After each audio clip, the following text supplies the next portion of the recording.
दोस्तों स्वागत है आपका अपने चैनल ज्ञान गंगा हिंदी में। मनुष्य जब भी अपने वैदिक इतिहास की ओर रुख करता है तो वह पाता है कि हमारे धार्मिक ग्रंथों, ज्ञान, अस्त्र शस्त्र, खगोल, ज्योतिष, वास्तु, योग, विज्ञान और भाषा से लेकर व्यवहार तक में ऋषि मुनियों का योगदान रहा है। इसी कारण से प्राचीन काल में ही ऋषि मुनियों को राजाओं से भी ऊपर की पदवी दी गई। हिंदू धर्म में ईश्वर द्वारा दिए गए निर्देशानुसार सप्तऋषि पृथ्वी पर अच्छे और बुरे का संतुलन बनाए रख सृष्टि के संचालन में अपनी भूमिका निभाते हैं। हमारे वेदों में तो सप्तऋषियों को वैदिक धर्म का संरक्षक कहा गया है।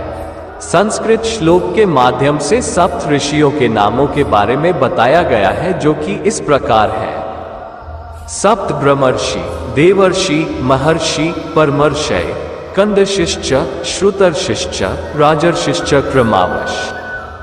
अर्थात 1 ब्रह्मर्षि, 2 देवर्षि, 3 महर्षि, 4 परमर्षि, 5 कंदर्षि, 6 श्रुतर्षि और 7 राजर्षि। ये 7 ऋषि होते हैं जिन्हें सप्तर्षि की संज्ञा दी गई है। आप देख रहे हैं ज्ञान गंगा हिंदी, हम करते हैं ज्ञान की बात। अगर आपने अभी तक हमारा YouTube चैनल ज्ञान गंगा हिंदी सब्सक्राइब नहीं किया है तो सब्सक्राइब जरूर कर ले।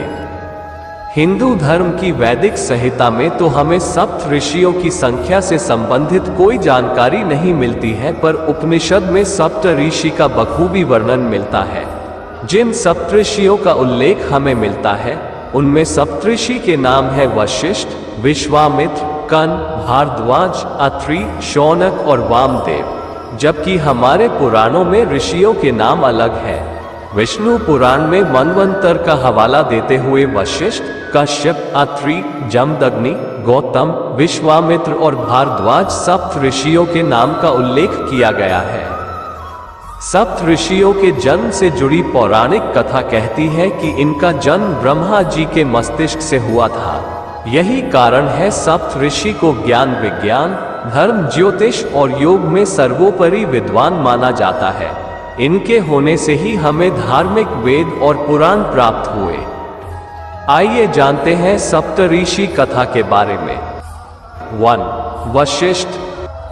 ऋषि वशिष्ठ राजा दशरथ के कुल गुरु हुआ करते थे और इनसे ही राजा दशरथ के चारों पुत्र राम, लक्ष्मण, भरत और शत्रुघ्न ने शिक्षा प्राप्त की थी।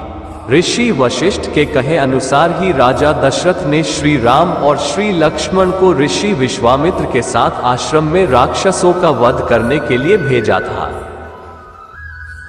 2 विश्वामित्र। दूसरे ऋषि विश्वामित्र की बात करें तो वे ऋषि होने के साथ साथ राजा भी थे। इनके संबंध में एक कथा बहुत लोकप्रिय है।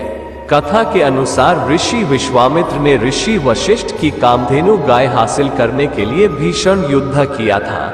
इस भीषण युद्ध में वे ऋषि वशिष्ठ से पराजित हो गए थे।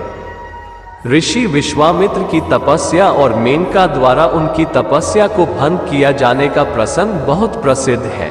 कहते हैं कि ऋषि विश्वामित्र ने अपनी तपस्या के बल पर त्रिशंकु को सशरीर स्वर्ग के दर्शन करा दिए थे। उन्होंने हरिद्वार में घोर तपस्या करके इंद्रदेव से रूठकर एक अलग स्वर्ग लोक बनाकर खड़ा कर दिया था।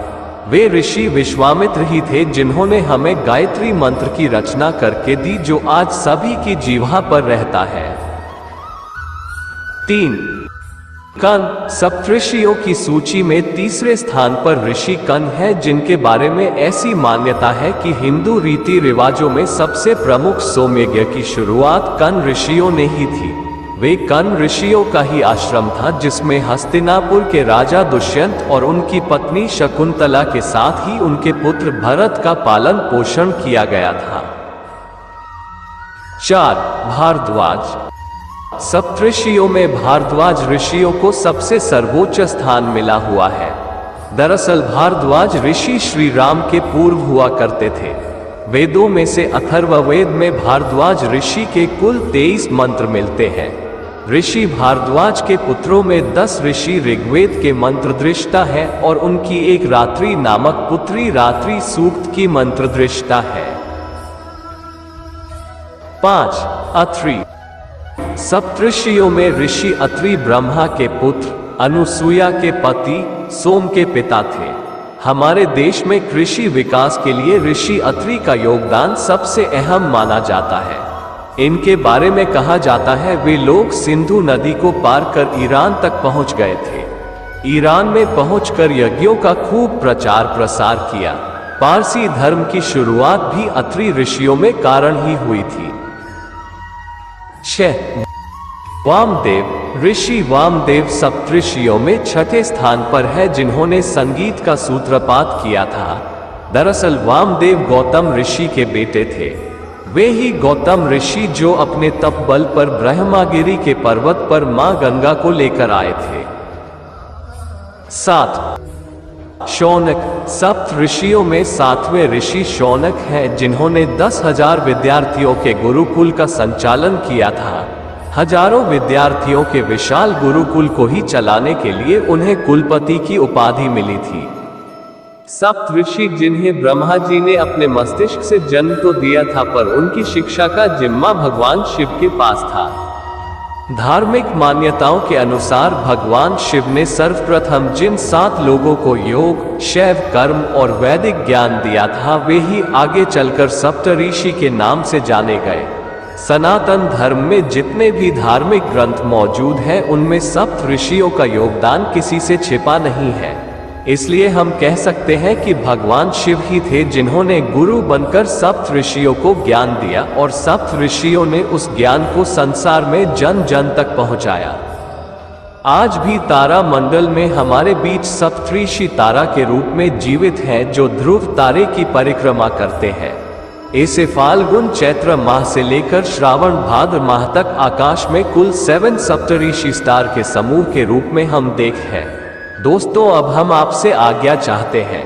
मिलेंगे अगले वीडियो में और किसी नई जानकारी के साथ। जुड़े रहिए ज्ञान गंगा हिंदी परिवार के साथ YouTube और Facebook पर, और ज्ञान गंगा हिंदी YouTube चैनल को सब्सक्राइब करना ना भूलें।